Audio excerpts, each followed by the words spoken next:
Bagi adik-adik, golongan muda, mungkin kita rasa hidup kita hanya untuk berseronok dan enjoy sementara masih muda ni. Mungkin kita rasa tak perlu nak fikir pun soal masa depan dan hari tua di waktu muda ni kan. Apa yang kita nak enjoy dan seronok dengan kehidupan muda kita sekarang ni. Sepuasnya, betul tak?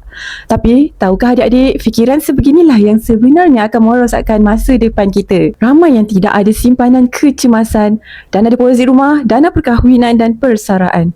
Sedangkan waktu muda ni lah waktu terbaik untuk kita mulakan simpanan untuk masa depan kita. Sebenarnya, ramai orang tidak boleh untuk lihat wang. Bila kita tengok wang, kita akan fikir untuk berbelanja. Kerana itulah fitrah wang ini, iaitu untuk dibelanjakan. Sebab itulah ramai orang gagal ada simpanan kecemasan walaupun RM1,000. Tetapi ianya berbeza dengan emas ya adik-adik. Sifat emas ini ialah untuk disimpan. Semakin banyak kita simpan, semakin sayang untuk kita gunakan emas ini untuk perkara yang tidak perlu. Oleh itu adalah baik jika kita sudah mula menyimpan emas seawal yang boleh. Jadikan emas sebagai satu platform untuk kita mencapai matlamat simpanan dengan lebih cepat. Jadikan emas sebagai dana perkahwinan, dana deposit rumah, dana umrah haji dan sebagainya. Adik-adik sekalian, janganlah kita terlalu leka dan alpa, tetapi hiduplah sederhana di hari muda ini agar kita dapat menikmati hidup yang sebenar di hari tua kelak.